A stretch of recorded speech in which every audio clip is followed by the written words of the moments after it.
ใจគ្នាមិនដាច់មែនឬទេនាវាឆ្មាំសមុទ្រចិននិងជប៉ុនបានប្រឈមមុខដាក់គ្នាជាថ្មីនៅជិតកោះ Diaoyu ឬ Senkaku ដែលជាចំណុចទីតាំងយុទ្ធសាស្ត្រនៅចន្លោះកោះតៃវ៉ាន់និងកោះ Yonaguni របស់ជប៉ុននៃសមុទ្រចិនខាងកើតការប្រឈមមុខដាក់គ្នានេះបានកើតឡើងនៅថ្ងៃទី2ធ្នូ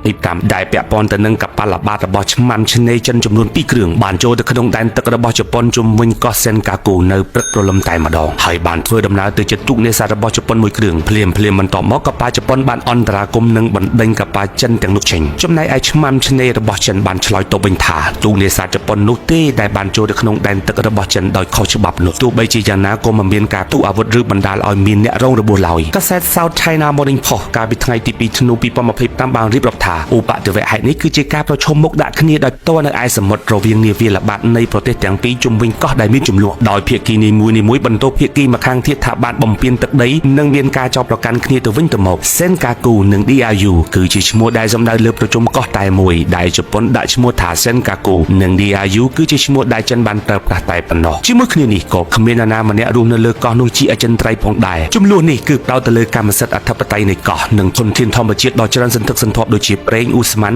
ដែលគេសង្ស័យថាមាននៅក្រោមបាតសមុទ្រជុំវិញកោះទោះជាយ៉ាងណាកោះ Senkaku គឺជាចំណុចកំពូលនៃចំនួនអធិបតេយ្យភាពរវាងប្រទេសទាំងពីរដោយរដ្ឋាភិបាលប្រទេសទាំងពីរបានដាក់ពង្រាយកងកម្លាំងល្បាតរបស់ខ្លួននៅតំបន់នោះស្ទើរតែគ្មានថ្ងៃឈប់សម្រាកឡើយបច្ចុប្បន្នឆ្មាំឆ្នេរជប៉ុនត្រូវតែមានវត្តមានជាប្រចាំដើម្បីការពារទឹកដីនិងបណ្ដេញកប៉ាល់បរទេសដែលចូលក្នុងដែនទឹករបស់ខ្លួនចំណែកឯឆ្មាំឆ្នេរចិនបានបង្កើនវត្តមានរបស់ខ្លួនយ៉ាងសកម្មផងដែរក្នុងប៉ុន្មានឆ្នាំចុងក្រោយនេះពួកគេមានគោលបំណងអះអាងថាជាកម្មសិទ្ធិរៀងៗខ្លួនតាមរយៈការបញ្ជូនកប៉ាល់ចូលទៅក្នុងដែនទឹកជប៉ុនម្ដងហើយម្ដងទៀតដើម្បីបង្ហាញថាចិនមិនទទួលស្គាល់ការគ្រប់គ្រងរបស់ជប៉ុនឡើយភ្ជាប់ជាមួយគ្នានេះកាសែត Street Times កាលពីថ្ងៃទី2ធ្នូបានបញ្ជាក់ថាទីក្រុងប៉េកាំងបានអំពាវនាវរំលឹកដល់ប្រវត្តិសាស្ត្រនៃសង្គ្រាមលោកលើកទី2ដើម្បីប្រមូលការគាំទ្រពីអន្តរជាតិដោយរដ្ឋមន្ត្រីការបរទេសលោកវ៉ាងយីបានជំរុញឲ្យចក្រភពអង់គ្លេសនិងបារាំងរួមគ្នាការពារលទ្ធផលនៃជ័យជំនះសង្គ្រាមលោកលើកទី2ដែលមានន័យថាចិនកំពុងប្រើប្រាស់ប្រវត្តិសាស្ត្រសង្គ្រាមលោកដើម្បីជំរុញនៅចំណុចគន្លឹះ3ដែលរួមមានបញ្ហាតៃវ៉ាន់ជាលទ្ធផលនៃជ័យជំនះសង្គ្រាមផ្ដោតលើទូនាទីរបស់ជប៉ុនជាអ្នកឈ្លានពាន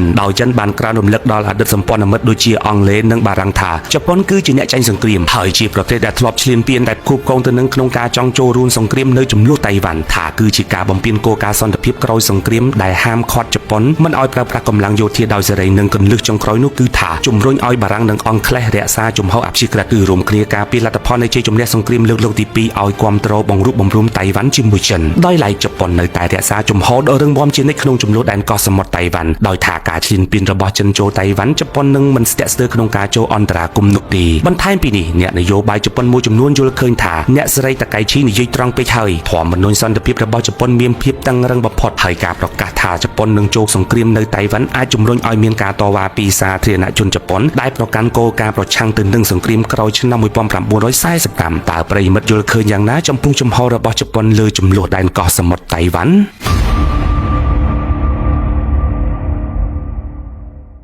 ជំនាញផលិតមាតិកាចម្រុះដែលមិនអាចមើលរំលងវគ្គពិសេសសម្រាប់ប្រិយមិត្តដែលស្រឡាញ់និងចូលចិត្តបង្ហាញចំណាប់អារម្មណ៍លើបណ្ដាញសង្គមដោយចាប់ផ្ដើមចេញពីថ្ងៃនេះតទៅជាមួយកញ្ចប់តម្លៃពិសេសប្រិយមិត្តនឹងទទួលបានការបង្កើតខ្លឹមសារដ៏សំខាន់មួយជារបស់ខ្លួន